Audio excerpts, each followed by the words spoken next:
J'ai un cursus qui est en forme de roman d'apprentissage, comme tout un chacun. C'est-à-dire que jadis, on passait par le public et on sortait avec un niveau suffisant pour faire de l'allemand et du latin en 6e et reprendre du grec ou de l'anglais en 4e, parce qu'on savait qu'un accusatif c'était un COD, et on savait en sortant du CM2 ce qui était un complément d'objet direct.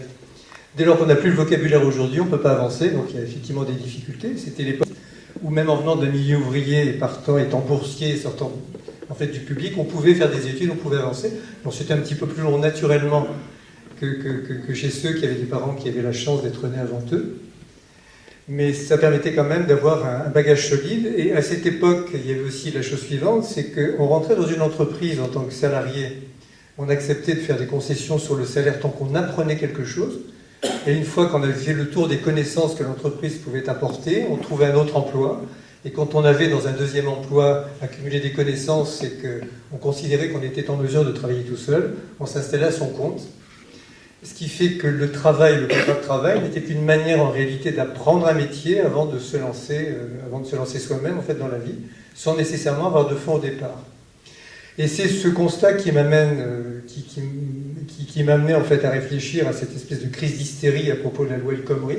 Parce que de l'hystérie, c'était vraiment ça, des gens qui descendent dans la rue et qui veulent tout casser alors qu'on a jeté en pâture un simple brouillon pour voir comment ça allait fonctionner. Parce que quand on a voulu se procurer le texte au départ pour savoir ce qu'il y avait dedans, c'était un tout petit peu compliqué. Et on s'est dit, mais enfin, quelle est cette hystérie autour du contrat de travail à durée indéterminée, alors qu'en réalité, le CDI ne donne absolument aucune garantie à un salarié. Vous avez un CDI, vous êtes licencié, vous obtenez du Conseil des prud'hommes, des dommages et intérêts, votre employeur fait l'objet d'une procédure collective, vous avez zéro. Il n'y a pas de garantie. Par contre, lorsqu'on prend la peine de vouloir changer de logiciel et d'essayer de comprendre en fait ce qui ne va pas, on adopte un autre point de vue. Donc cette notion de point de vue, c'est Descartes en fait avec son doute. Et c'est de se dire, enfin, quel est le problème en réalité? Le problème, c'est que lorsque vous souhaitez faire un emprunt et que vous allez voir un banquier, le banquier exige de vous un CDI. Et on se rend compte que la banque pose un problème.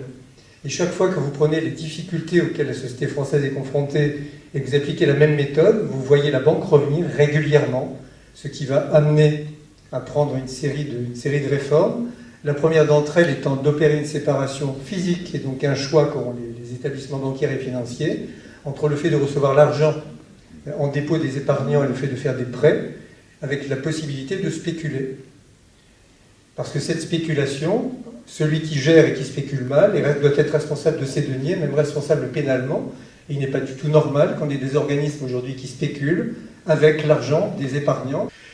De la même manière que l'économie doit repartir au niveau des communes, ça permet de rebondir sur cette question d'économie, parce que le plein emploi, il faut pouvoir l'obtenir, mais pas avec cette manière française qui fait qu'on vous dit qu'il y a 400 000 offres d'emploi non pourvues, donc le chômeur qui ne veut pas bosser, on va faire en sorte qu'il n'ait plus d'indemnité, parce qu'on est toujours dans cette réaction, et on n'impose pas, on n'oblige pas quelqu'un à travailler, même contre de l'argent. La preuve en est, c'est que le Conseil d'État récemment a considéré que je crois dans une municipalité d'Alsace, de Haute-Alsace, on a voulu subordonner le paiement des aides à un travail, on a dit que c'est pas du tout comme ça que ça fonctionne.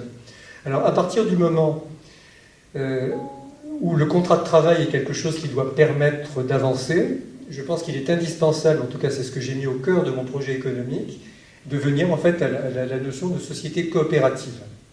Je m'explique, ça va être assez simple. Si on reste au niveau de la commune ou de l'intercommunalité, mais une intercommunalité qui est conventionnelle et non pas imposée, on peut imaginer que sur un périmètre, on crée une société coopérative, donc d'économie mixte en l'occurrence, qui pourra permettre à des entreprises de venir s'y installer. Et les salariés, donc cette société coopérative aura pour mission de recenser les offres d'emploi qu'on trouve sur le secteur et qui ne sont pas pourvues. Et comme on a des gens qui ne sont pas en mesure de rencontrer des employeurs parce que ça fait longtemps qu'ils n'ont pas travaillé, qui ne se sont pas levés, pas lavés parfois, pas habillés, eh bien on va considérer que la coopérative ferait du portage salarial, c'est elle qui serait l'employeur en fait juridiquement de ces gens. Et à partir du moment où elle serait l'employeur, elle aurait la possibilité de former les salariés en question. Donc on en revient là aussi à l'affectation des fonds de formation, 30 milliards d'euros par an, qui ne seraient plus utilisés à mesurer le degré de motivation des collaborateurs des grands groupes en les faisant sauter en fait à l'élastique, parce que ça revient un peu à ça, ou en ayant des organismes de formation qui, alors qu'ils ne travaillent qu'une journée, en facture 6 à l'employeur moyennant des ristournes, au motif qu'il n'y a pas vraiment de contrôle. Donc il y aurait une affectation qui serait faite de ces fonds de formation.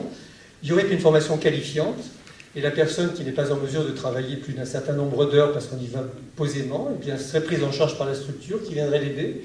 Et l'employeur final n'aurait pas la difficulté de former lui-même la personne et n'aurait pas non plus à s'exposer au travail administratif constitutif de l'établissement des bulletins de salaire, etc. Donc on aurait effectivement cette possibilité de faire les choses. Les salariés rentrant dans cette coopérative seraient salariés donc au départ. Il peut arriver que vous ayez des emplois qui ne soient pas intéressants à mettre en place, mais ça vous donne la possibilité de devenir à votre tour porteur de part de l'entreprise. Et l'objectif est de faire en sorte de passer de la notion de contrat de travail, c'est-à-dire rapport avec un employeur, à quelque chose qui va un peu au-delà, c'est-à-dire être tout à la fois salarié, mais également associé. Ce qui veut dire qu'en marge, à partir du collège, on pourrait mettre en place cette notion de culture d'entreprise, non pas pour amener les enfants à dire on va faire de l'argent immédiatement, mais tout simplement pour apprendre que dès lors qu'on a des profils différents, qu'on est intellectuel ou un peu moins intellectuel, chacun a sa place dans une structure qui s'appelle l'entreprise et qu'il est possible de faire des choses ensemble. Donc ça veut dire reprise au niveau du collège, en tout cas mise en place de cette notion de culture d'entreprise. Et pourquoi je parle du contrat de travail? Parce que souvent, c'est la question que je pose aux parents, c'est de dire, est-ce que vous vous rendez compte, quand vous poussez les enfants à devenir salariés, ce que vous faites d'eux?